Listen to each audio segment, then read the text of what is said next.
Passa ai Carraresi. Nel 1405 l'edizione di Este alla Repubblica Veneta diventerà proprietà dei Balbi Valiere, famiglia di rappresentanza della Repubblica Veneziana qui, fino alla caduta di Venezia nel 1797. Passa in proprietà privata e questi privati nel 1847 fonderanno questa associazione culturale e doneranno all'ente il fabbricato, gli arredamenti e tutto. Adesso quello che vedete come impostazione è un'impostazione ottocentesca, perché nel frattempo ha subito dei lavori, chiaramente, l'impostazione è questa, però diciamo questo proviene tutto da donazioni. Ho parlato troppo? No, perché... se vuole andare avanti una mezz'oretta, parlo di restauri, no scherzo, perché è stato restaurato 20 anni fa. Ecco, quindi io vi saluto, vi ringrazio, per me è sempre un piacere avere qui Rea Molina Pedrini, che come ogni anno facciamo dei momenti di incontro, perché ci siamo noi, c'è Molini Pedrina, poi il suo Optimist, quindi questa triade. E grazie di tutto e cedo la parola alla dottoressa Elena. Per ospitare questo incontro di questa sera. Ringrazio tutti voi che avete accolto il nostro invito a condividere un evento che fa parte di un progetto con capofila Irecop Veneto e con Fondazione Irea come partner operativo legato al tema della parità di genere. Il titolo dell'evento di questa sera è Il rumore delle parole e insieme alle amiche socie del Club Sora Optimist Este Città Murate, insieme alla Commissione Pari Opportunità del Comune di Este, che ringrazio e cui alla fine di questo momento poi lasceremo la parola, abbiamo pensato di invitare a Este Micaela Faggiani, amica e presidente del Cantiere delle Donne di Padova, per presentare l'instant book Il rumore delle parole, appunto, per Giulia e tutte le altre. Il tema è il tema delle parole, del linguaggio, e inizieremo subito entrando nelle parole, con le parole di alcuni brani del libro dedicato a Giulia, che si alternano alle parole della musica di Erika Boschiero e Sergio Marchesini, amici musicisti che hanno condiviso con noi tanti altri eventi e che ci fa sempre piacere avere qui a Este, perché ci piace pensare che ha delle parole faticose a volte da ascoltare, parole dolorose, parole di storie cui daranno voce le amiche socie del club Este Città Murate, rispondono le parole belle di una musica che cura, di una musica che ci fa sperare, di una musica che ci fa sorridere, della cultura, le parole che ci fanno guardare avanti. Quindi lascio subito spazio a queste parole e vi chiedo di ringraziare insieme a me Sergio Marchesini e Erika Boschiero che ci accompagneranno.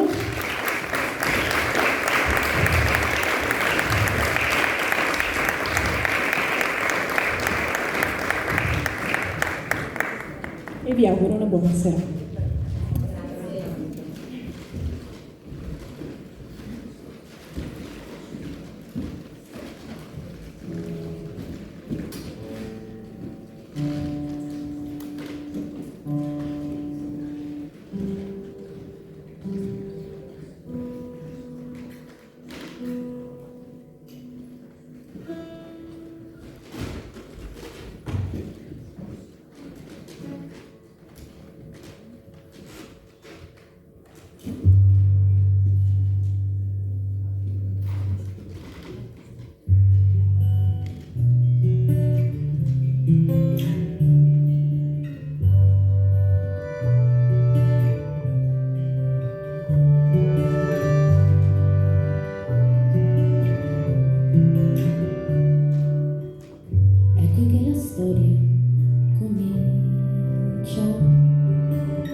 Tramonti di sangue e poesia, un viaggio da cui non si torna.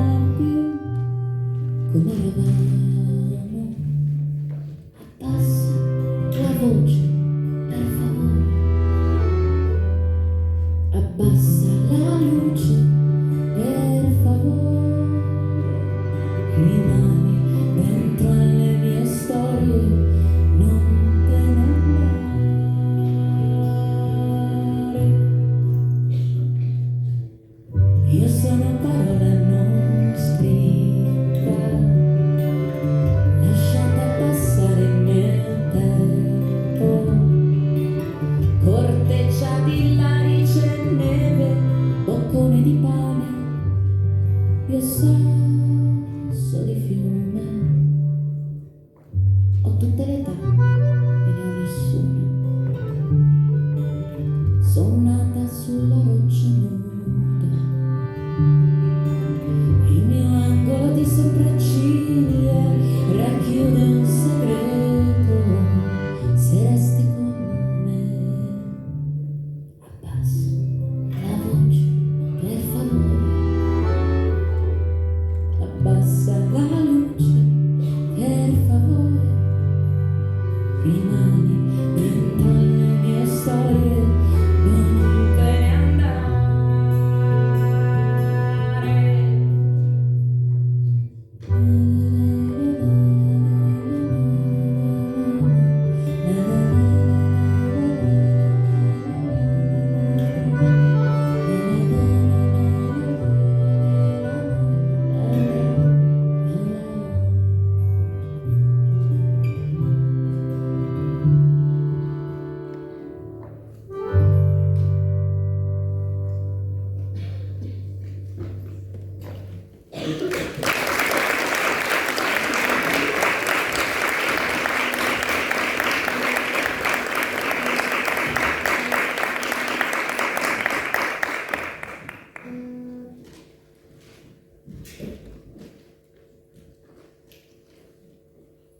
Devi stare zitta per tutta la vita.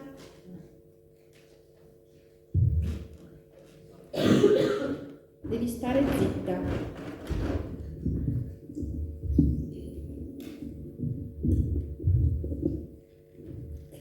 per tutta la vita. Mi è stato detto di stare zitta. Mio marito mi dice spesso di stare zitta. Quante volte noi donne ci siamo sentite dire stai zitta? Quante volte abbiamo avuto paura quando c'era un uomo in giro? O quando camminiamo da sole in una strada buia e gli uomini ci seguono o li vediamo davanti a noi? Quante volte siamo state ignorate al lavoro? Non siamo state promosse e il nostro stipendio è ancora inferiore a quello degli uomini. Ci sentiamo dire, ma tu non hai bisogno di guadagnare molto. Quando parliamo, quante volte un uomo ci interrompe o ride con condiscendenza? Quante volte le donne vengono chiamate stupide e derise apertamente o alle spalle in compagnia di uomini? Se una donna si ammala, si taglia i capelli o se il suo peso o aspetto cambia, quante volte un uomo le dice direttamente che è brutta, la tradisce o va a guardare i porno e poi dice che si annoia con te perché devi intrattenerlo ripetendo qualcosa dal porno o se ne andrà per qualcun'altra. Mi hai provocato e mi sento un tiranno, è colpa tua. Buona manipolazione, vero? Questo è un altro modo per reprimere. Tutto questo era ed è nella mia vita e nella vita di milioni di donne.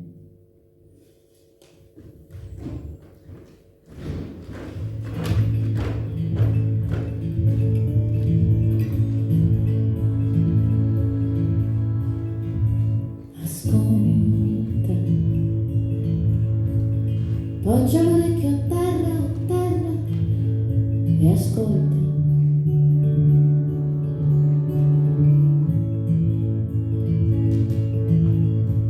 Ascolta, poggia l'orecchio al cuore e ascolta.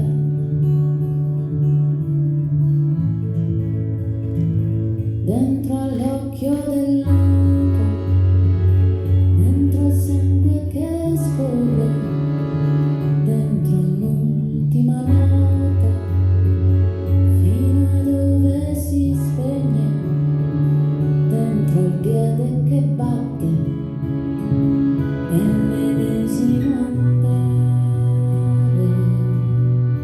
C'è tutto un mondo intero, un mondo grande, che si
bellezza che s'alza, che non chiede permesso, che ti cambia la faccia, ti fa stare in silenzio, la bellezza che brucia quando s'alza il vento, è tutto il mondo intero che ora brucia ed io brucio dentro, perché so che non torneranno tutti i giorni che abbiamo perso. E ho bisogno di muovermi adesso per non perdermi, per non perderti.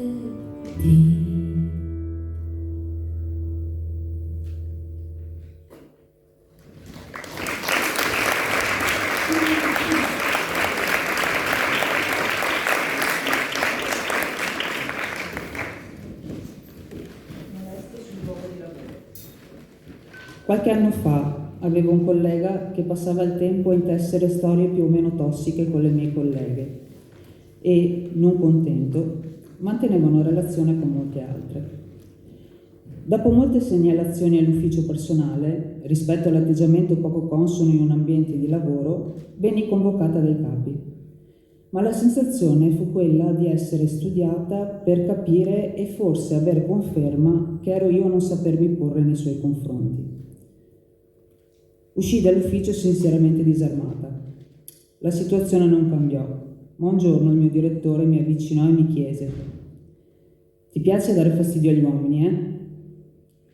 E quindi mi resi conto che oltre a vedere violenze, subirne come collega, quell'ambiente era tossico fin dai vertici. L'atteggiamento generale era quello di nascondere l'evidenza. Ora ho cambiato lavoro. Quando sento le mie ex colleghe che sono rimaste lì, mi raccontano che la situazione non è cambiata. Atteggiamenti simili si perpetuano e lui è rimasto lì bellamente. Anche i vertici non sono cambiati. Sarà un caso?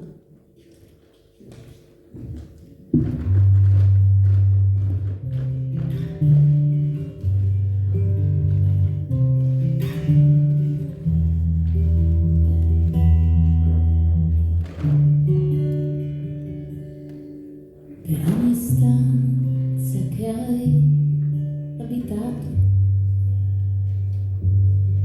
per ogni sguardo che hai perduto,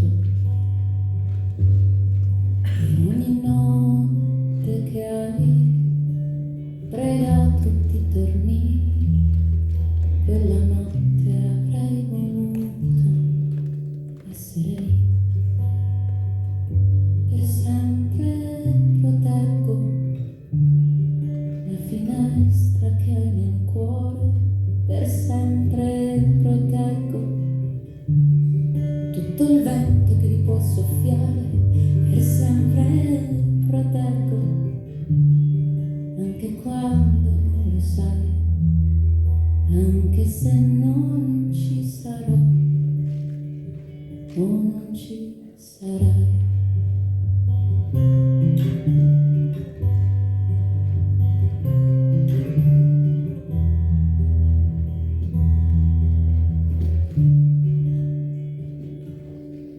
Per ogni porto che hai sognato, per ogni sogno appena nato, per quella linea che hai tracciato sulla mappa e in quella mappa è capitato fossi anch'io, per sempre proteggo la finestra che hai nel cuore, per sempre proteggo tutto il vento che vi può soffiare, per sempre proteggo anche quando non lo sai, anche se non ci sarò o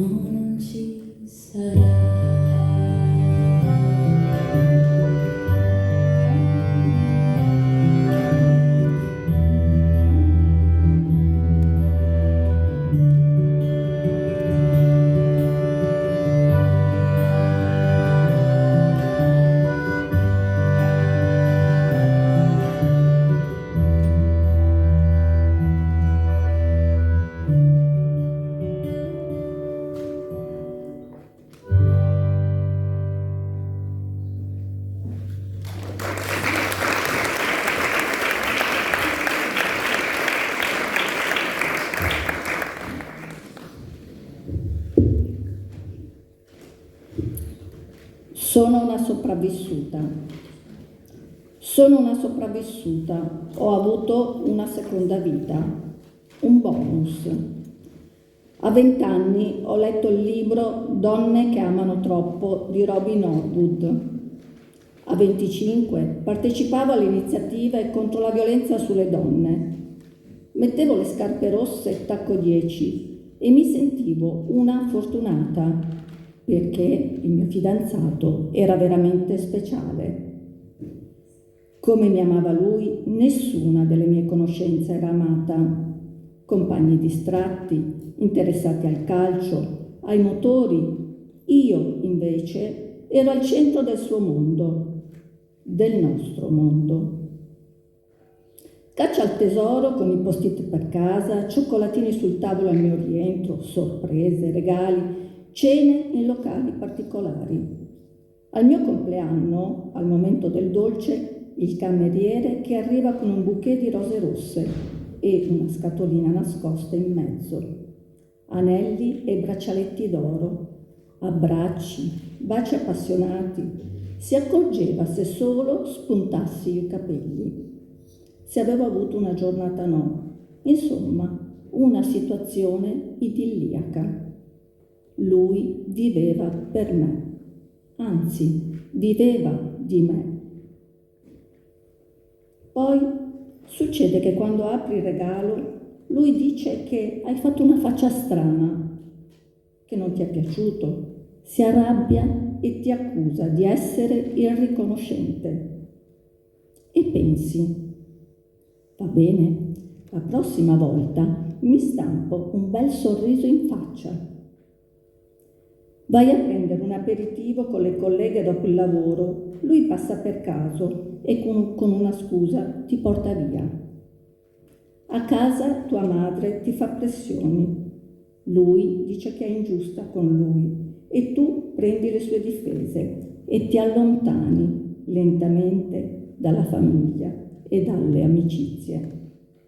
Ma lo fai volentieri, lui è il tuo futuro, il passato è solo un fardello, la gente è solo invidiosa. A volte si arrabbia per cose che neppure capisci. Hai incontrato un vecchio compagno di classe e avete preso un caffè assieme. Lui l'ha saputo e ne fa una tragedia. Allora inizi a raccontare bugie, a omettere, a vestirti come piace a lui, così lo fai felice e non si arrabbia. Cucini i suoi piatti preferiti, organizzi la tua vita in modo da non fare niente che gli dia fastidio. Quando non si arrabbia è veramente gentile e affettuoso. Giustamente, se non mi comporto bene, lui mi riprende. Che sciocca che sono. Sapevo che andando al compleanno della mia amica senza di lui si sarebbe dispiaciuto, ma poi trovarmelo davanti all'uscita dal locale è stata una vera sorpresa. Mi ha riportato a casa lui, ma è imbronciato. L'ho fatto veramente soffrire, poverino. Lui mi vuole tanto bene e io lo faccio soffrire. Che ingrata che sono. Sono proprio una brutta persona. Lui me lo fa notare spesso che lo tratto male, accidenti. Devo impegnarmi di più per renderlo felice. La prossima volta dico che sono impegnata ed evito di uscire. Vedi, si lamentano le donne che vengono trattate male chiuse in casa. Invece, quella cattiva tra noi sono io. Sono libera di fare tutto quello che voglio fare, seguendo le sue regole, ma insomma. E lo faccio soffrire quando non seguo le sue indicazioni. Piano piano si arriva a minimizzare. Si colora la realtà. In certi discorsi si bleffa e si resta convinte che come lui nessuno mai ci ha amate. Si sorride sempre e comunque, a lui piace così, perché lui sa cosa è bene per me, per noi. Non occorre necessariamente che alzi le mani. La violenza psicologica è ben distruttiva. Poi succede qualcosa che incrina l'idillio, un fatto qualunque. Lui si arrabbia e ti lascia. Tu lo preghi di perdonarti, ma di che cosa? Di ritornare assieme e inizia un'altalena di giorni felici e giorni bui, di ripicche e rinfacci. Tu mi hai detto così e io ti tratto cosà. E la situazione che si crea ti prosciuga tutte le forze. È una lotta continua, ti senti in colpa per la sua sofferenza. Lo vedi che non sta bene. Le poche persone che ancora hai accanto ti dicono di lasciarlo perdere e tu non capisci perché lo considerino così male. Ti arrabbi con loro che non vedono quello che solo tu capisci. È solo, senza di te non sa stare. Sei la sua sola ragione di vita. Guarda, se mi lasci, mi uccido. Te lo dice spesso. Ti fa sentire in obbligo, sei proprio cattiva con lui. Fino al giorno, quel giorno. State litigando, tu sei allo stremo, mesi di litigi, di rinfacci sempre più cruenti, sempre più acidi, sempre più cattivi, con riappacificazioni che neanche nei film. Viaggi, vacanze di recupero, centri termali, più si sta bene assieme, più si scende nel baratro al ritorno alla realtà. E allora gli urli addosso tutta la tua frustrazione. Gliene dici 4 come quella stronza che sei diventata, glielo urli in faccia che non lo vuoi più vedere e i motivi che secondo te non vi fanno essere felici. Qualche sciocchezza successa da poco. Lo tocchi sul personale e lui crolla. Si trasforma, non è più la stessa persona. Hai schiacciato il tasto sbagliato, ti prende, ti sbatte al muro, ti tiene ferme le mani dietro la schiena, ti prende il collo e schiaccia forte. Inizi a vedere le luci dagli occhi, il respiro manca, il cuore batte in gola, le gambe cedono e poi un calore ti parte da dentro, una vera esplosione. Inizio a divincolarmi, muovo quello che riesco a muovere e per mia unica fortuna colpisco il punto dove aveva subito da poco un'operazione. Non di proposito, non avrei mai voluto fargli del male, ma erano le ultime forze, era la potenza della sopravvivenza. Lui cede, io scappo e passa il momento. Inutile dire che da allora ho iniziato a vedere la nostra relazione in modo diverso, ma è stata dura e molto doloroso l'epilogo. Ve lo risparmio, perché ogni storia è a sé. Ho riletto il libro e ho capito cosa mi fosse successo. Sono passati tanti anni, ne parlo solo adesso perché spero possa essere utile a qualcuno che è ancora nella convinzione di essere una fortunata. Se qualcuno si riconosce in questa storia, spero riesca a farsi delle domande vere. Lo so. È difficile vedere fuori, è talmente una realtà parallela a quella che si vive e lo si capisce troppo tardi.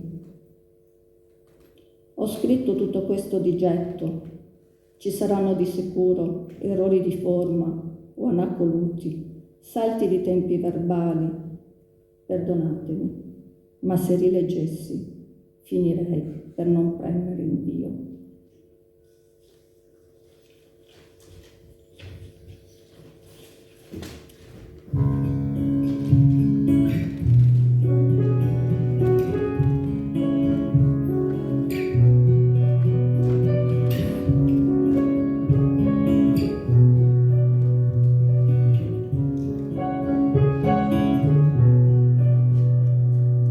Canto ciò che è fragile, ciò che è delicato,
Tu sarai vero con me,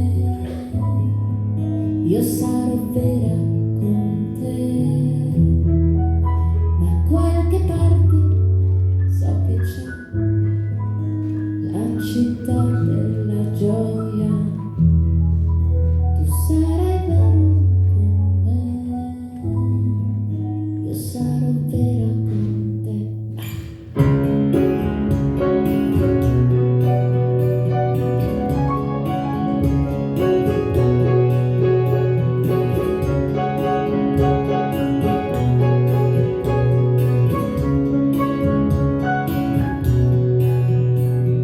Dentro alla mia rabbia c'è quella delle bestie, degli abissi immensi, dei deserti, le foreste, del creato tutto intero. Qui da sempre dai la caccia, guardami negli occhi, guarda bene, qui ci vedi la mia faccia, la tua faccia.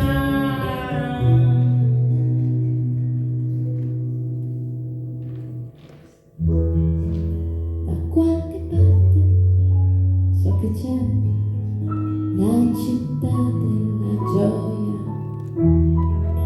Tu sarai vero con me, io sarò vera con te. Da qualche parte so che c'è la città della gioia. Tu sarai vero con me, io sarò vera con te. Tu sarai vero con me, io sarò vera con te. Tu sarai vero con me, io sarò vera con te.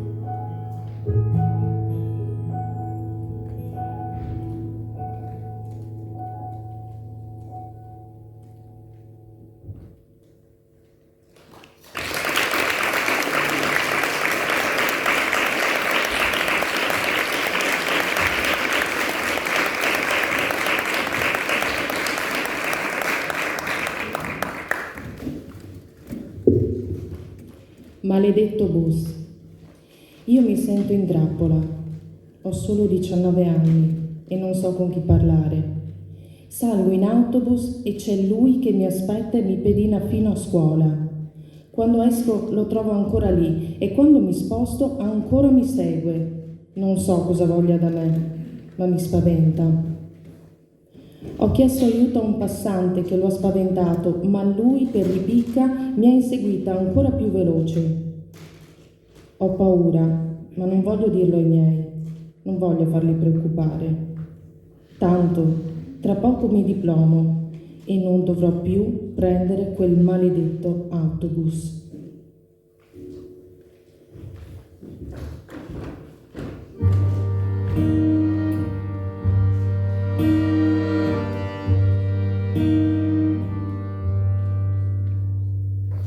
Questa è Marinella, è la storia vera. Scivolo nel fiume a primavera, ma il vento che la vita è così bella. È un fiume la porto sopra una stella.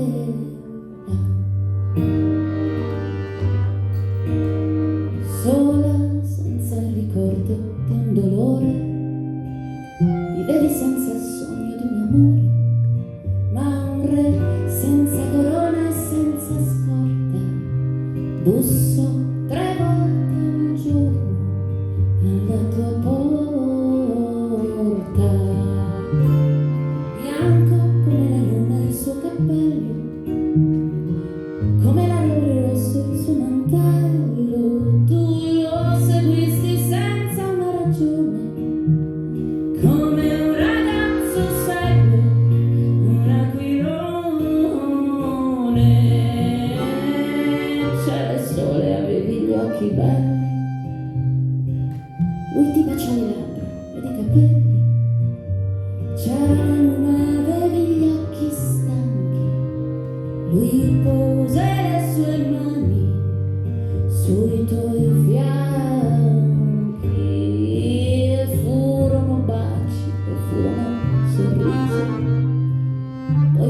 soltanto il fior d'all'inizio che videro con gli occhi delle stelle fremere al vento e baci la tua pelle. Bianco come la luna, furono baci e furono sorrisi, poi furono soltanto i fior d'Alisi che videro con gli occhi delle stelle fremere al vento e baci la tua pelle. Dicono poi che mentre ritornavi nel fiume chissà come scivolavi e lui che non ti volle creder morta bussò 100 anni ancora alla tua porta.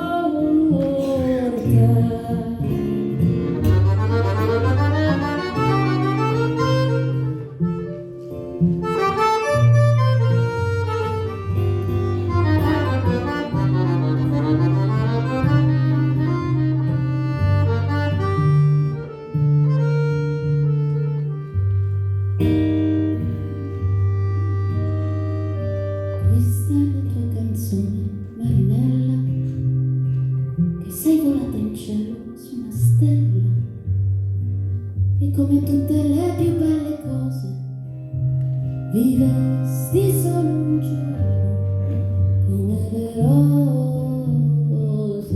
e come tutte le più belle cose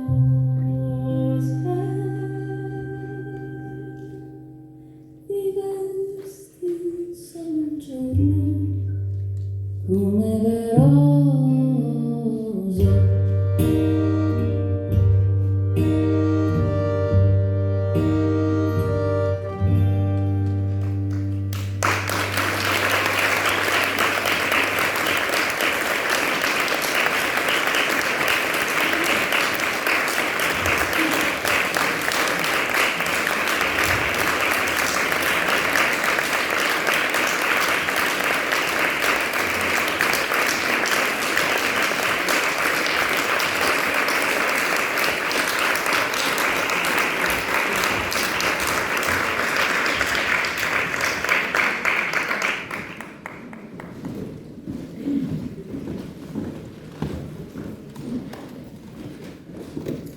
Allora ci facciamo un cambio, un po' di scena e passiamo dalle parole dei testi del libro Istanbul, il rumore delle parole, a un momento in cui Micaela Fagiani, presidente del Cantiere delle Donne, corrispondente per la 7, giornalista, ci presenta come è nato questo libro, insieme a Benedetta Pradolin, psicologa e psicoterapeuta del Centro Veneto Progetti Donna.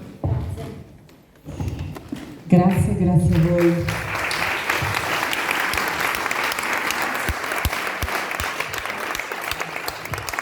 Allora, io devo ringraziare, devo dire che è stato veramente toccante quello che abbiamo appena sentito, ascoltato, assaporato, perché fa tutto un altro effetto. E volevo chiamare i due musicisti qua perché assolutamente voglio fare un grandissimo applauso a Sergio Marcosini e a Edoardo Bestieri. Sono seduta ma non mi piace. E volevo anche farvi presentare. Di solito siamo noi giornalisti che presentiamo, ma a me piace sempre sentire dalla viva voce delle persone un po' perché siete arrivate qui, perché so che mi è stato detto dietro le quinte che appunto Erika ha pensato subito alle canzoni da abbinare alle parole e appunto poi Sergio Marcosini, che mi dicono sia nostrano, quindi molto nostrano, abbia appunto accompagnato Erika, abbiano messo in scena tutto questo. E allora voglio capire un po' voi due intanto questa coppia musicale e da dove arrivate. È una coppia super consolidata perché suoniamo insieme da tanto tempo. Sergio si occupa degli arrangiamenti delle mie canzoni, abbiamo scritto insieme anche tanti brani, ho fatto diversi dischi, quindi insomma è un piacere. A proposito di uomini diversi, ecco, Sergio rappresenta un uomo non di quelli che devono comandare, ma di quelli che sanno anche ascoltare, e quindi me lo tengo stretto per questo. questo vale un po' per tutti gli ambiti della vita, come si è capito. Io, insomma, poi la canzone La città della gioia, in particolare quella che avete sentito, la penultima, è nata dopo un rapporto che per certi versi ricordava quello di quella lettura, quindi mi ci sono ritrovata e poi mi sembrava logico metterci quel brano. Il senso è anche poi che quel tipo di violenza e di bisogno di controllo, no? Di sopraffazione, di voler gestire la vita dell'altro e anzi considerare la donna una proprietà, è poi lo stesso atteggiamento che a volte gli esseri umani hanno nei confronti della natura, delle creature più indifese, no? Quindi c'è proprio un cambiamento che forse è necessario che avvenga anche nelle teste di chi pensa che le altre creature siano una sua proprietà e non invece qualcosa che merita di poter vivere e essere libero tanto quanto lui. Io dico un paio di cose, ma magari le sottolineerai tu. Hai suonato per Emergency, per Amnesty, hai suonato davanti al Papa e dirigi un coro di donne all'Università Popolare di Treviso, un coro di 40 donne dai 60 ai 93 anni. Giusto per...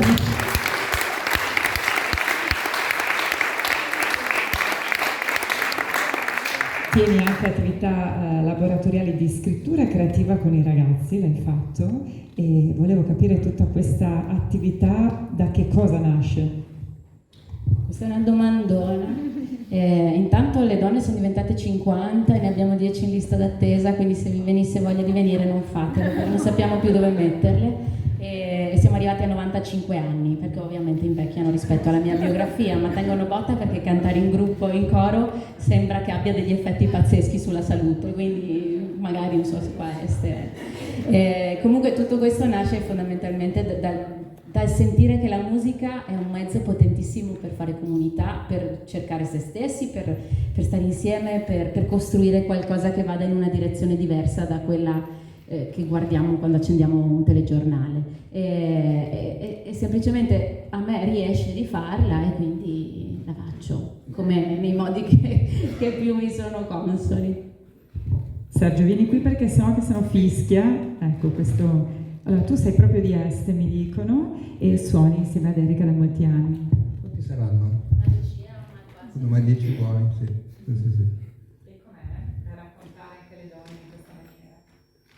Allora, ecco, infatti c'è anche questo tema qua, in realtà, credo che tutto nasca dalla relazione, no? Quindi alla fine ne parlavamo già prima anche qui fuori mentre aspettavamo, no? Sarebbe bello, ecco, perché tante volte succede questa cosa, no? Giustamente, che dice, ok, di questi temi devono parlare le donne, però è giusto anche che ne possano parlare anche gli uomini, no? Cioè il momento a cui sarebbe bello arrivare è che tutti ne possiamo parlare, no? E che ci sia un incontro su quello. E poi volevo dire una cosa fuori tema, posso? Che ho sbagliato il primo pezzo oggi. Sono salito, ho sbagliato e non mi succede, giuro, mai. Perché suonare nel tuo paese è sempre un'altra roba.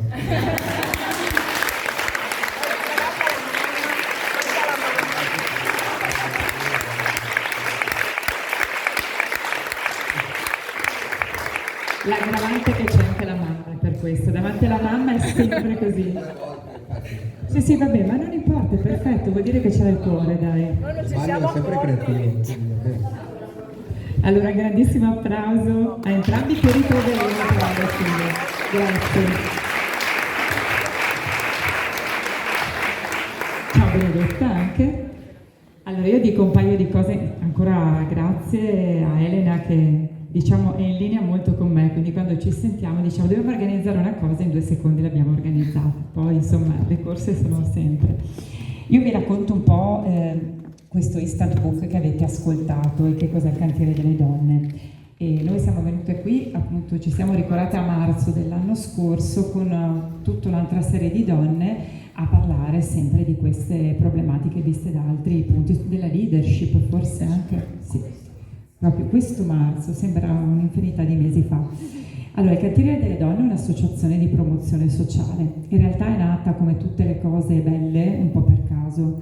Eravamo in pandemia, tutte chiuse, anzi ancora un mese prima della chiusura della pandemia, con una serie di amiche, di donne, ci siamo dette: ma perché non creare qualcosa per dare voce alle donne, perché spesso non ce l'hanno, e perché nelle poltrone del comando spesso non ci sono donne. Non perché non siano brave, ma perché appunto non viene data loro la possibilità. Anzi, le donne che io conoscevo erano professioniste di tutti i settori molto brave. Ci siamo dette: beh, va bene, ok, costruiamo un cantiere, per scherzo. Abbiamo organizzato una prima cena, era dicembre del 2019 a Padova, eravamo una cinquantina di donne. È stata una serata veramente bella in cui ci siamo confrontate, un po' raccontate, eravamo cariche, tanto che abbiamo detto rilanciamo con un'altra cena. Avevamo già lanciato un po' tra amiche e amici, avevamo già fissato la sede, che era il Pedrocchi, per febbraio 2020. Come potete immaginare, non abbiamo fatto la cena, e quindi, siccome un po' diciamo, il gruppo base del cantiere delle donne erano soprattutto giornaliste come la sottoscritta, abbiamo detto: beh, una cosa che sappiamo fare è comunicare, proviamo. E quindi abbiamo creato in realtà un piccolo gruppo Facebook dove abbiamo cominciato un po' a tenere compagnia ad altre donne, a toccare quelli che erano i temi per noi importanti: l'empowerment, appunto, i posti che contano, il diritto, la voce delle donne. E da poche centinaia di donne ci siamo ritrovate ad essere attualmente circa 7.000 donne sul gruppo, che era un gruppo chiuso. Abbiamo voluto lasciarlo chiuso solo alle donne proprio per confrontarci. E in quel periodo abbiamo creato un TG, abbiamo fatto tanti incontri in diretta, la nostra fortuna è anche di avere rapporti con enti, istituzioni, quindi abbiamo coinvolto tantissime persone, le quali Emma Bonino, a suo tempo c'era l'assessore regionale Elena Donazzani e tanti altri, con le quali ci siamo confrontati su varie tematiche.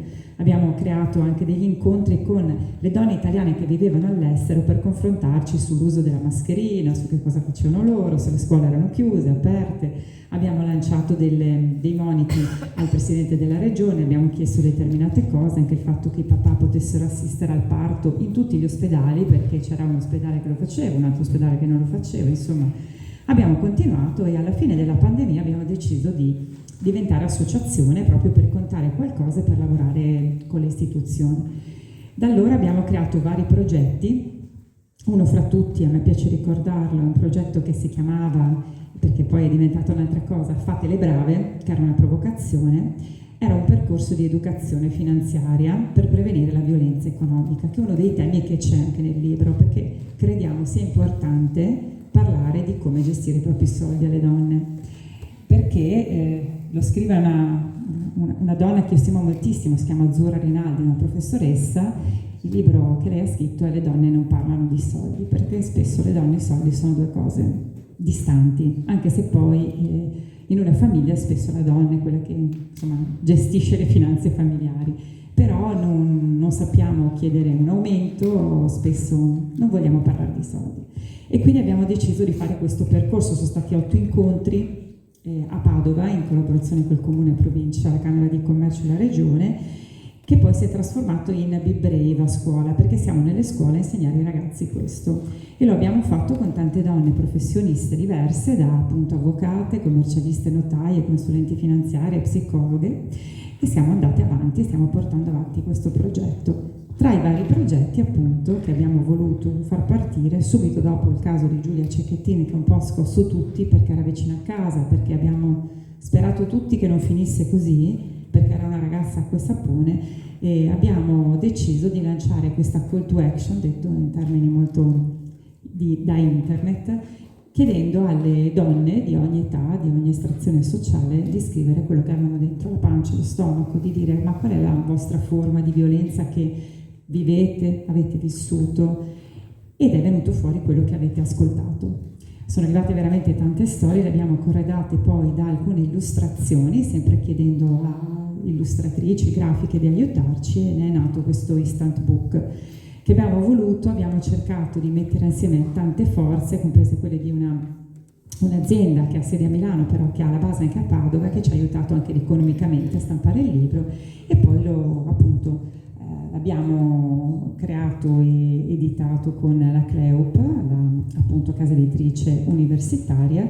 Daniela Rossi doveva essere qui con noi oggi, ma purtroppo ha avuto un imprevisto, che ha curato il libro per noi, e da allora abbiamo cominciato appunto a portare il libro un po' ovunque. I diritti d'autore del libro vanno a una casa di fuga, anzi mi dicono che è sbagliato, poi chiederò anche a Benedetta, una casa rifugio, che forse è più bello dirlo, poi ci facciamo spiegare, del gruppo Polis, Casa Elena, e appunto le stiamo aiutando. E stiamo girando appunto un po' tutto il Veneto, non solo, perché abbiamo presentato a giugno il libro in Senato col senatore De Poli, e adesso abbiamo vari incontri, tra cui questo. L'abbiamo anche fatto diventare piccolo spettacolo teatrale con una compagnia di Padova. Insomma, stiamo portando avanti questo. Perché l'abbiamo voluto fare? Poi mi zittisco perché se no parlo troppo. Perché non per piangerci addosso, ma per dire ok, questa è la situazione. E io l'ho dato a mia mamma, dico sempre, questo libro da leggere appena uscito. E lei l'ha letto e mi ha detto: ma è vero che succedono queste cose? Ci sono così tante donne che soffrono questo? Dico sì, cioè sono persone normalissime, e io penso, io stessa ascoltando quello che abbiamo sentito, mi sono veramente immedesimata, forse in ognuna delle storie, e penso che ognuna di noi abbia sofferto una forma di violenza in qualche modo, perché i dati poi, voglio poi chiederlo proprio a Benedetta, ci supportano purtroppo tutto questo, e quindi abbiamo deciso proprio di parlare del rumore delle parole, tirar fuori la voce per dire bene, questa è la realtà, ok, quindi partiamo da qui, cambiamo le cose anche parlando, perché forse parlando, riparlando, anche se qualcuno ci dice basta con questa cosa, la violenza sulle donne, mio figlio dice sempre non ne posso più, però poverino lui per forza deve ascoltarmi, però veramente continuano ad esserci femminicidi, continuano ad esserci episodi, quindi forse dobbiamo parlarne, coinvolgendo il genere maschile per fare qualcosa, per smuovere le coscienze, per dire partiamo da qui e cambiamo lo stato delle cose. Questo è il nostro sogno, il nostro obiettivo, è quello che abbiamo voluto fare con l'Instant Book. Mi taccio un attimo, perché ho parlato anche troppo, e cedo la parola a Benedetta del Centro Veneto Progetti Donna, con i quali appunto come cantiere abbiamo collaborato in varie occasioni, anche in una cena fatta l'anno scorso, forse 2 anni fa, ormai era Montecchia, non mi ricordo, con tante donne cuoche che si sono messe insieme l'8 di marzo, hanno appunto realizzato questa cena di gala, e i fondi sono andati al Centro Veneto Progetti Donna.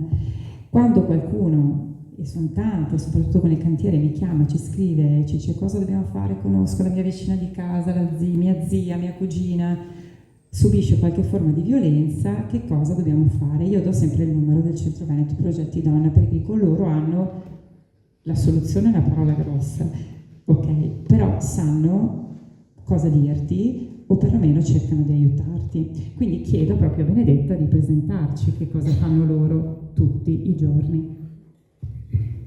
Buonasera a tutte e a tutti.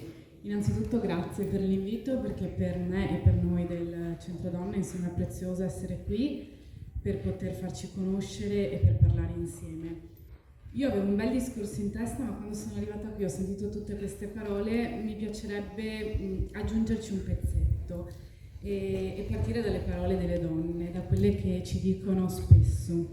Di queste parole noi qualche anno fa abbiamo fatto anche una campagna di sensibilizzazione in occasione del 25 novembre, credo 2 anni fa, dove abbiamo affisso queste domande che spesso le donne ci fanno quando ci chiamano, ed è una di queste, spesso chiedono appunto se vengono credute, perché c'è sempre questa paura di non essere credute in quello che dicono, soprattutto se penso alla violenza psicologica, no? Che è più difficile da dimostrare e anche da riconoscere, sia quando la si subisce, ma penso anche a tutte quelle donne che magari chiedono aiuto e qualcuno che non conosce la violenza psicologica non la può riconoscere. Un'altra domanda che spesso ci fanno è ma siamo costretti a denunciare, cioè dobbiamo fare qualcosa per forza? No, un centro antiviolenza non obbliga le donne a fare qualcosa, piuttosto le ascolta, le supporta, le indirizza, può dire quali sono le possibilità, ma poi la donna è in piena autonomia che decide cosa fare o cosa non fare. Spesso si preoccupano per la loro privacy, soprattutto se hanno dei bambini, e quindi una domanda che ci fanno è: ma dobbiamo raccontare tutto, dare i nostri dati? No, non è obbligatorio. Noi cerchiamo più di tutto di tutelare la privacy delle donne che chiedono aiuto, senza per forza obbligare a dare nome e cognome o non le forziamo a raccontare più di quanto loro non vogliano dirci.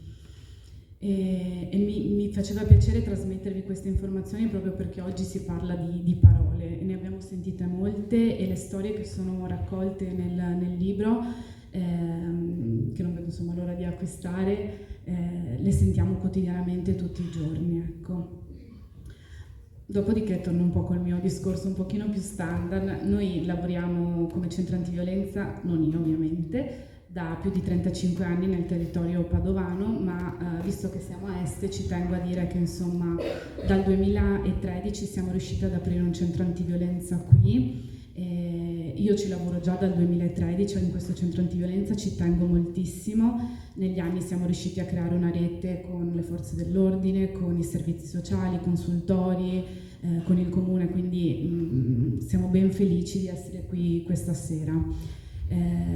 Ad oggi il Centro Veneto Progetti Donna ha 5 centri antiviolenza e 8 sportelli. In questo territorio gli sportelli sono a Borgo Veneto, a Conselve e a Solesino, e qui c'è il centro antiviolenza invece. La differenza sostanziale è che a uno sportello possono accedere donne che hanno qualsiasi difficoltà, problema, mentre al centro antiviolenza si accede in modo specifico quando c'è un problema di violenza, ecco. La nostra mission è quella di essere un punto di riferimento sensibile, professionale, competente per tutte le donne che subiscono violenza. E ci tengo a questa cosa qua perché lavoriamo da 35 anni e continuiamo a formarci su questo argomento. L'altro pezzetto del nostro lavoro è quello di favorire il cambiamento culturale, perché pensiamo che la prevenzione sia una delle cose più importanti quando si parla di violenza. Mi fa piacere sapere che andate anche voi nelle scuole, io vi seguo dal giorno 0 sulla pagina Facebook e anche noi da tanti anni andiamo con dei progetti, siamo venuti qua anche nel territorio di Este e Monselice. Credo siano 11 anni più o meno che abbiamo dei progetti specifici, facciamo degli incontri sugli stereotipi, sulla violenza, ma anche sulle relazioni positive, sull'azione del potere all'interno delle relazioni, con ragazzi e ragazze delle medie e delle superiori. Dall'anno scorso siamo riusciti a accedere anche agli asili NID, lavorando principalmente con educatori ed educatrici, e siamo arrivati fino all'università. E per noi questo è importantissimo perché crediamo che per arrivare a non avere più violenza, anche se insomma è un po' un sogno questo, però si debba lavorare nelle nuove generazioni e usare appunto le parole giuste con i ragazzi e le ragazze, un linguaggio che possano comprendere sempre di più, e su questo insomma ci teniamo molto. Vi do un po' di dati, giusto per avere un'idea insomma di quante donne all'anno chiedono aiuto. L'anno scorso, non ho ovviamente i dati del 2024 perché escono i primi mesi del 2025, però nel 2023 abbiamo visto 1210 donne. È un dato che tende a crescere sempre di più e questo per noi è positivo perché vuol dire che le donne si fidano del servizio, che se ne parla, che sempre più ci si conosce nel territorio. Nel 2013, quando abbiamo aperto il centro antiviolenza qui a Este, i dati sono duplicati. Questo cosa vuol dire? Che prima non c'era violenza? No, ma che semplicemente quando si apre un servizio e si fornisce un servizio alle persone, queste trovano il coraggio di chiedere aiuto e di farsi avanti. Effettivamente Padova non è vicina a Este e quindi quando abbiamo aperto siamo riusciti effettivamente a duplicare gli accessi. L'unico anno in cui i dati sono un pochino andati a scendere è stato il 2020, potete immaginare anche perché. Ovviamente in quei mesi le donne non hanno potuto chiedere aiuto per quanto riguarda il supporto psicologico, ma hanno chiesto molto la possibilità di essere accolte nelle nostre strutture. E grazie insomma anche alla sensibilità dei comuni siamo riusciti a garantire per più donne l'accoglienza in emergenza. Allora, rispetto anche, esatto, mi collego volentieri. Sì, casa di fuga, casa rifugio, insomma è la stessa cosa, il nome più carino forse è rifugio. Noi abbiamo 3 tipologie di accoglienza, che sono le accoglienze in emergenza, quindi immagino magari le forze dell'ordine che ci chiamano, un pronto soccorso, la donna che arriva spontaneamente e non vuole più tornare a casa. Noi garantiamo la possibilità nell'emergenza, a volte anche appoggiandoci a delle strutture alberghiere, mi viene da dire, di poter mettere in salvo la signora e in quel tempo di valutare il caso. Le strutture invece di fuga o di rifugio sono delle case di indirizzo segreto presenti nel territorio che servono a garantire la privacy, dove le donne possono permanere più tempo. Ci sono anche altre strutture che si chiamano di secondo livello e le donne ci accedono quando la situazione è un pochino più tranquilla, quindi magari quando c'è stata una denuncia e c'è già il procedimento penale aperto o chiuso e quindi la donna è protetta, può accedere a queste case di secondo livello che le permettono una maggiore autonomia, ci sono delle regole completamente diverse. Il tutto ovviamente anche per i figli e le figlie minori che sono con la donna. Per ogni caso noi dobbiamo fare una valutazione un po' specifica, quindi quali sono le risorse ma anche i limiti che tutti noi abbiamo, e quindi non lo so, c'è la patente, c'è la possibilità di spostarsi, c'è o no un lavoro, e quindi per ogni donna creiamo una sorta di progetto ad hoc che permette poi la fuoriuscita da una situazione di violenza e l'autonomia.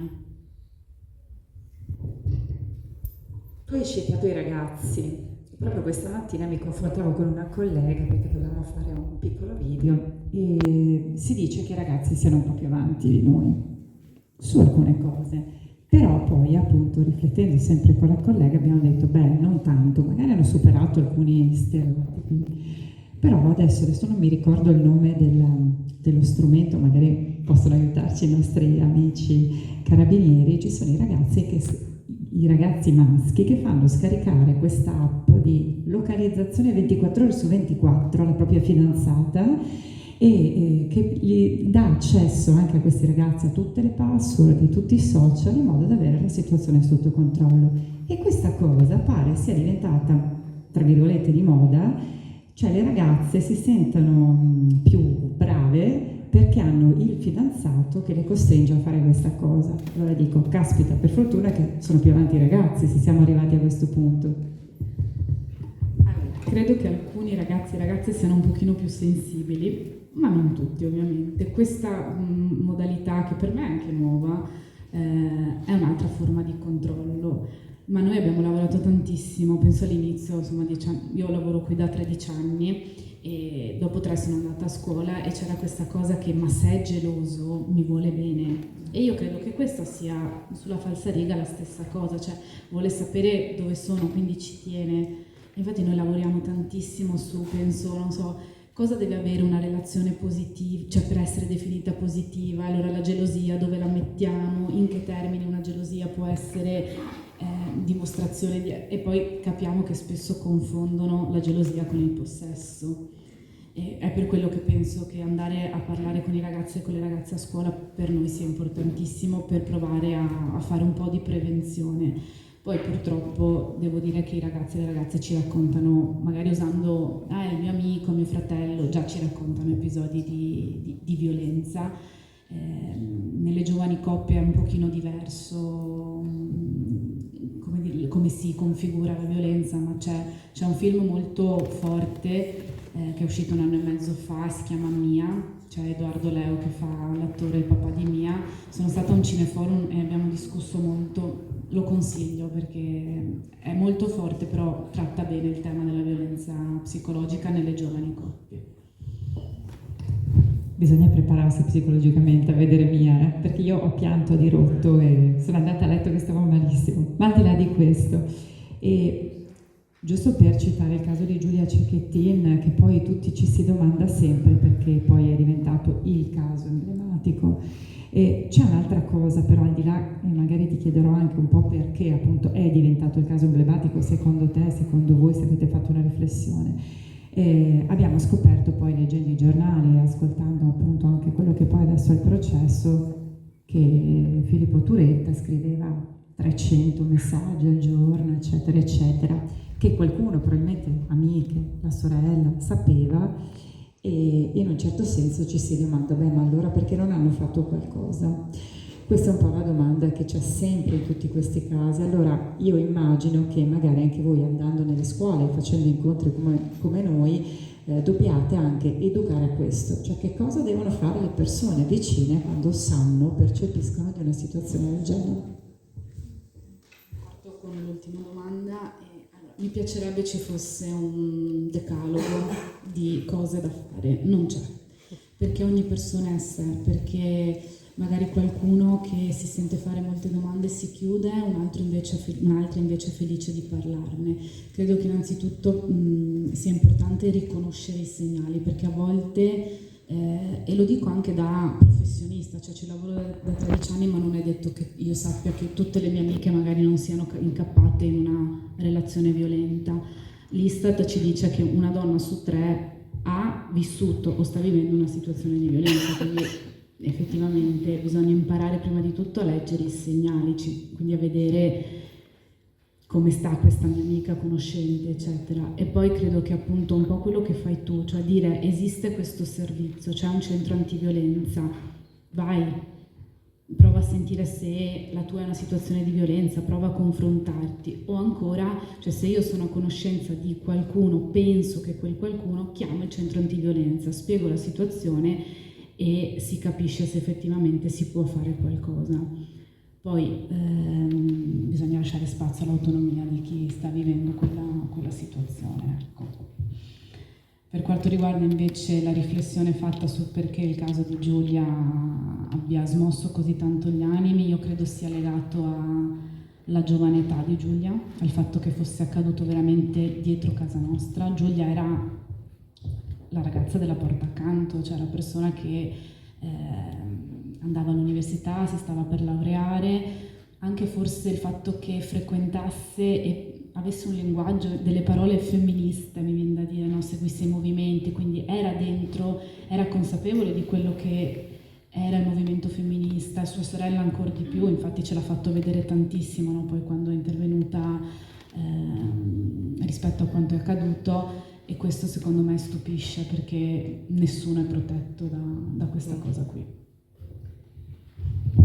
Un'altra domanda che mi faccio sempre, purtroppo prendo sempre l'esempio di Giulia Cecchettin e di Filippo Turetta. Sappiamo che appunto lui non ha retto, tra le varie cose, perché poi appunto bisognerebbe aprire anche qui, cioè non sappiamo quello che leggiamo, lui non ha retto il fatto che lei si laureasse prima di lui e quindi iniziasse una nuova vita. E sappiamo che adesso le donne rispetto ad una volta hanno una posizione, quasi tutte, hanno un lavoro, insomma parlano anche, quindi cominciano ad alzare la voce, tra virgolette con gentilezza, però per dire ci siamo anche noi. E comincio io a vedere, anche girando molto dal punto di vista lavorativo, comincio a vedere anche qualche donna che si siede su queste sedie ogni tanto.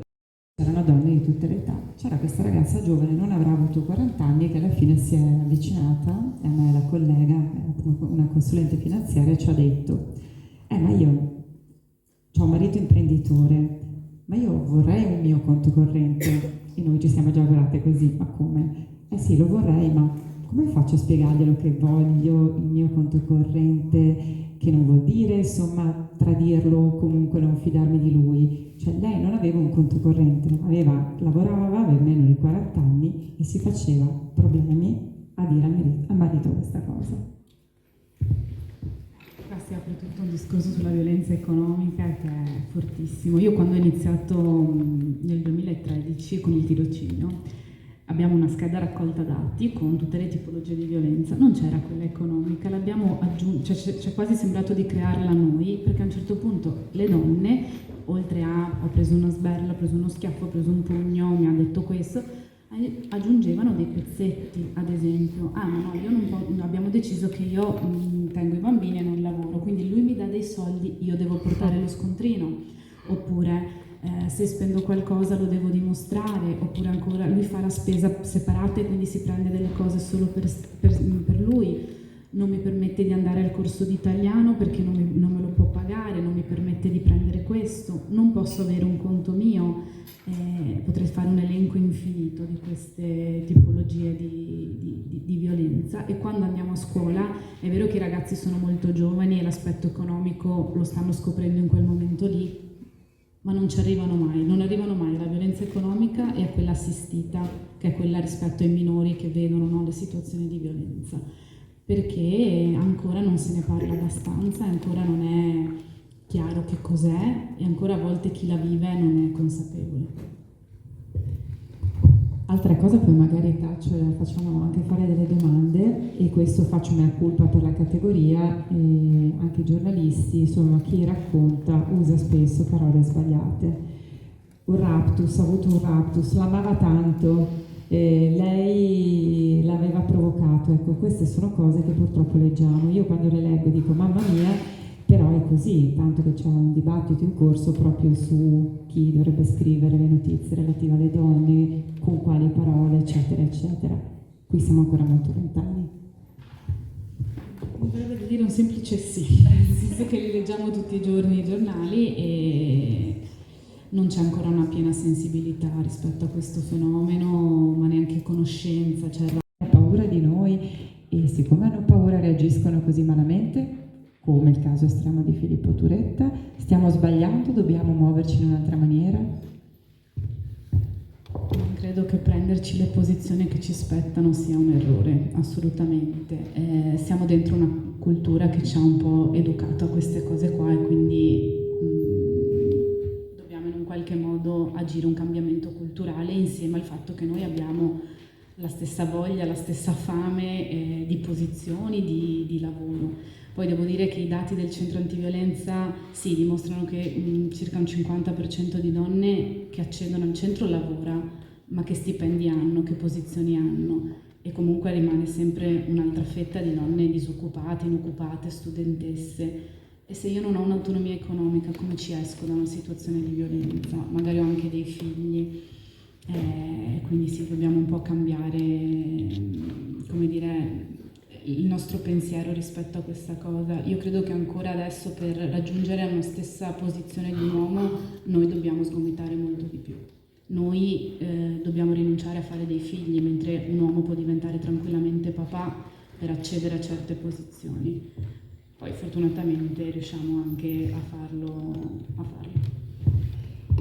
Infatti un'altra cosa che ho scoperto, tra l'altro andando agli incontri di Fate le Brave dalle colleghe che si occupano di questo, che appunto le donne insomma hanno dei figli e hanno la cura, non questa parola che ci portiamo dietro sia come mamme, ma poi curiamo quelli che sono i nostri genitori e possibilmente se c'è qualcuno malato, ovviamente è sempre la donna che cura. Questo significa che ovviamente una parte della giornata sarà dedicata a questo, che significa che ovviamente avrà un part-time, avrà uno stipendio minore, che significa poi in futuro che avrà una pensione minore.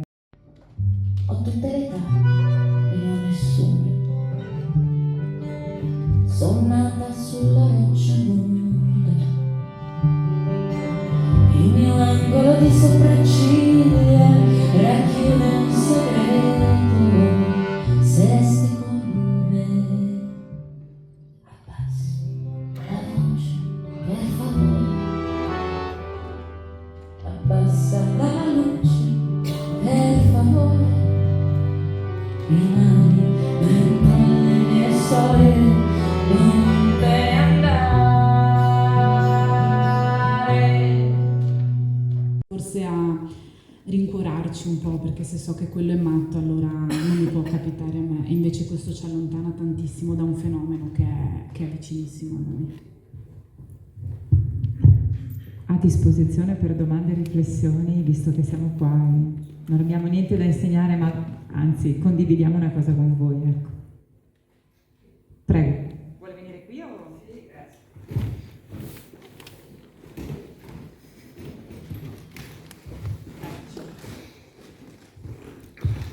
Ecco, io volevo dire una cosa, data la mia età io posso essere testimone. Ok.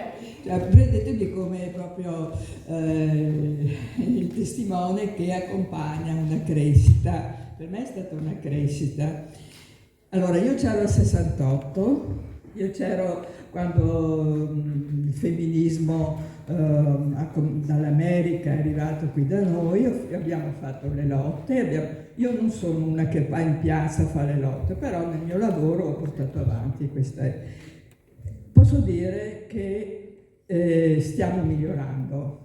Forse da quello che voi avete detto non si capiva, per questo volevo integrare, no? Stiamo migliorando. Se io penso al fatto che io ero brava a scuola e mia mamma mi diceva no, non fare il liceo classico perché poi non hai niente in mano. Mio fratello era meno bravo di me, però doveva studiare, fare l'università. Cioè, mia mamma era insegnante, non è che fossimo una famiglia impreparata, però c'era ancora questa mentalità. Allora, se io guardo all'oggi, voi mi direte, sentiamo per i telegiornali, eccetera, ogni giorno c'è un eccidio, la morte, l'uccisione di una donna, e sono tante. E voi potreste pensare che stiamo peggiorando. Secondo me invece stiamo veramente molto migliorando. Io ho insegnato molti anni e nella scuola non ho mai visto differenze fra maschi e femmine. Non ho visto questa situazione di sottomissione delle ragazze rispetto ai ragazzi, anzi in molti casi vedevo una prevaricazione delle femmine che erano molto più desiderose di usare questi mezzi nuovi, erano più brave a scuola, devo dire la verità, la maggioranza erano più brave le femmine dei maschi. Queste uccisioni, questi abusi, perché se ne parla di più? Perché ci scandalizziamo di più? Io credo che c'erano anche una volta, solo che non se ne parlava. Oggi restiamo male. Io personalmente ogni volta che sento una di queste situazioni dico ma com'è ancora possibile una cosa del genere? Quindi in questo tipo di ragionamento, quando io dico com'è ancora possibile, vuol dire che è stato fatto un passo avanti, non un passo, sono stati fatti tanti passi avanti. Volevo aggiungere una cosa di cui non ho sentito parlare. Molto spesso le cattiverie le subiamo da altre donne. Non so se siete d'accordo. Non le violenze fisiche ovviamente, però violenze psicologiche, cattiverie, scambetti, chiamiamoli scambetti, le subite dalle donne. È mancato quel senso di sorellanza, lo chiamano, no? Quel senso di collaborare, di aiutarsi. I maschi ce l'hanno fra di loro, noi no. Ecco, io volevo chiedere alla psicologa perché non siamo maturati in questa situazione. Grazie.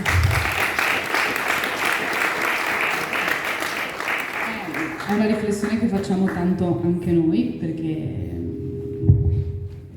io non credo che noi abbiamo le risposte, no, a tutto, però ci proviamo e lo facciamo riflettendo. Anche noi donne siamo cresciute in una cultura patriarcale e la scimmiottiamo sostanzialmente, quindi anche noi per arrivare al potere sgomitiamo, anche noi ci facciamo gli sgambetti finché non impariamo che forse è proprio andando contro questo sistema patriarcale, quindi collaborando, che riusciamo ad andare oltre. Quindi sì, c'è questa cosa, ma un po' perché respiriamo anche noi questa cultura.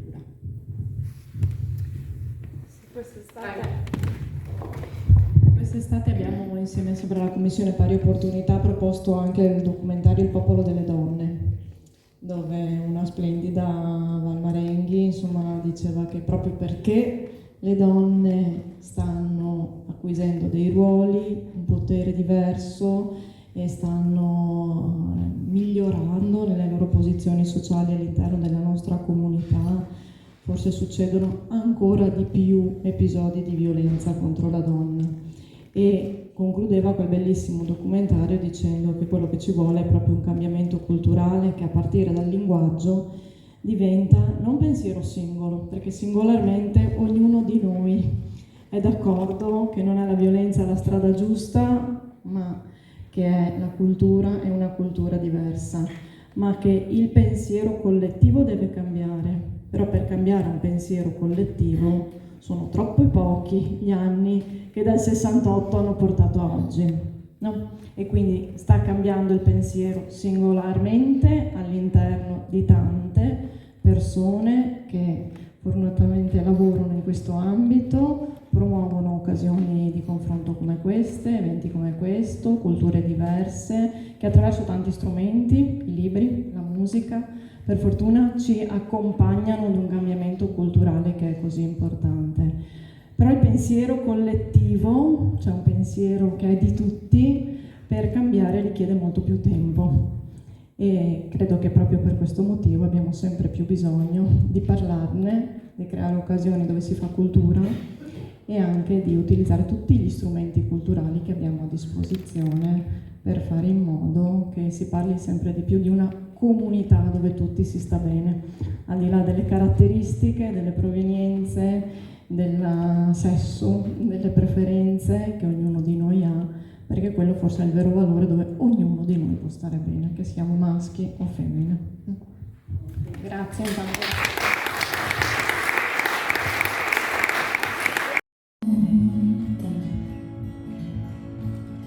Poggia l'orecchio a terra e ascolta.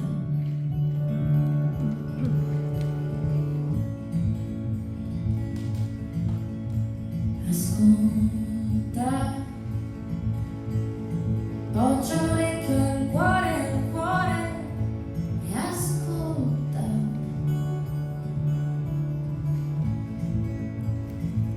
Dentro all'occhio del lupo, mentre il sangue che scorre, dentro all'ultima nota, fino a dove si spegne, dentro al piede che batte, l'ennesimo andare. Se non c'è una domanda.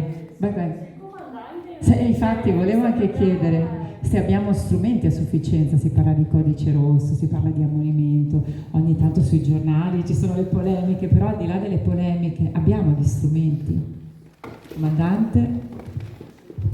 Presento il comandante Vito Franchini, che è qui con noi a Este da qualche settimana e che ha sostituito la capitana D'Antuono, e do il benvenuto a Este, a nome nostro e di tutta la comunità.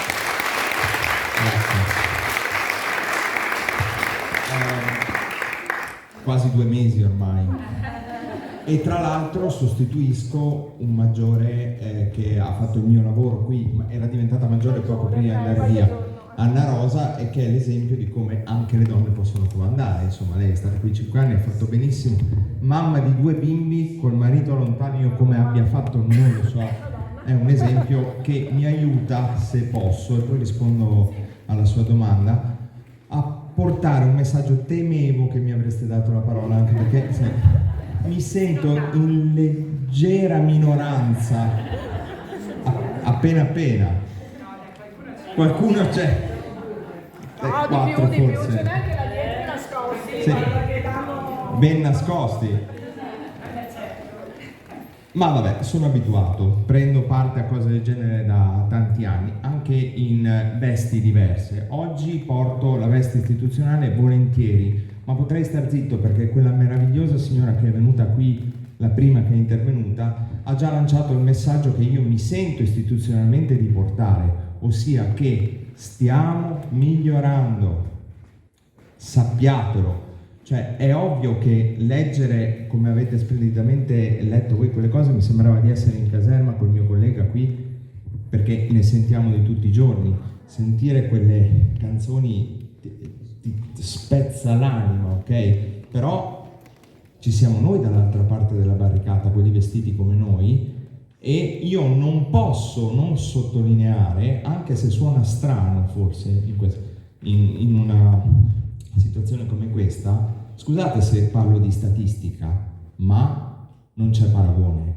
Se prendiamo un lungo periodo, perché i telegiornali, i giornalisti sono bravi a dire che quest'anno ci sono stati 6 femminicidi, termine che io aborro più dell'anno scorso, ma se dicessero che negli ultimi 30 anni c'è stato un calo dell'80%, perché lo dico qui? Non per dire che avete torto, chiamatemi tutte le volte, vengo a fare parte di questa, a portare la mia testimonianza, ma perché noi ci dedichiamo anima e corpo tutti i giorni. Quanto è bugiarda questa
io sono mia, io sono mia, e rompere gli argini, superare gli ostacoli, abbracciare i miei limiti e arrivare da me, rompere gli argini, superare gli ostacoli, abbracciare i miei limiti e arrivare da me.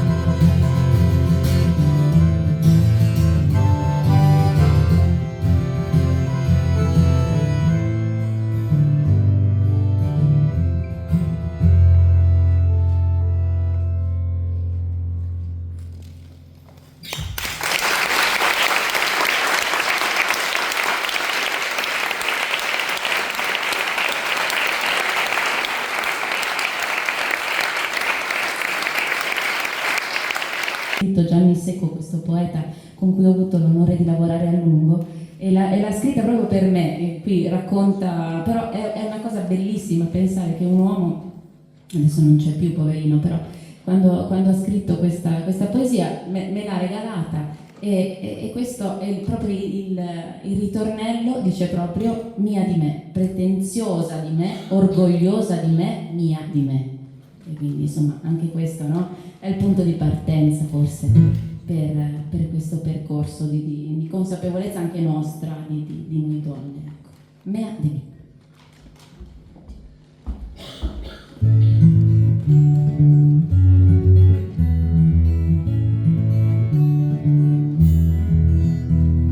Mea de mi, pretenziosa de mi, orgogliosa de mi, mea de mi, mea de mi, mea de mi, pretenziosa de mi, orgogliosa de mi, mea de mi, mea de mi, pituseta, musariola, Spagna, ora sol, ora vento, ora luz, ora Hungría, sempre mi, ora entro e fuori, ora miel, ora fiel, ora olio, paisora, mea de mi, pretenziosa de mi, orgogliosa de mi, mea de mi, mea de mi, mea de mi, pretenziosa de mi.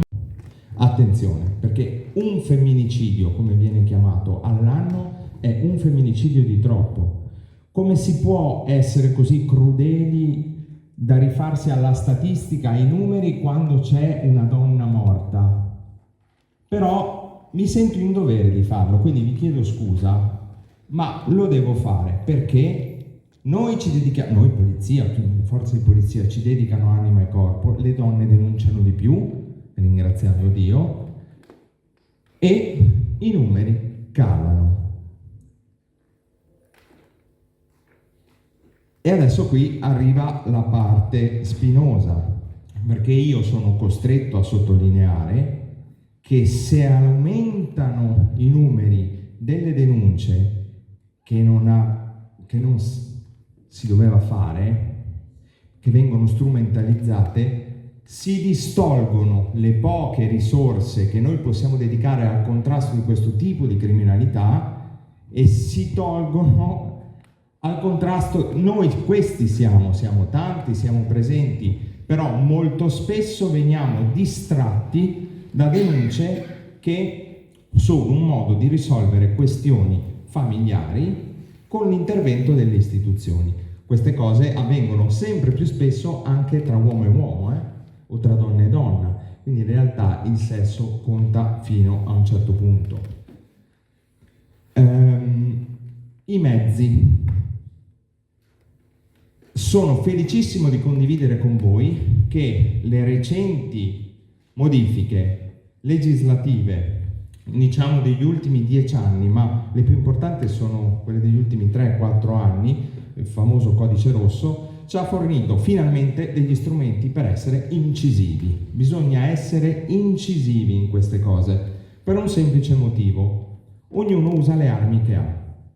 Scusate se dico un'altra cosa poco piacevole, ma secondo me, dal mio punto di vista, l'eguaglianza di genere non ce l'avremo mai.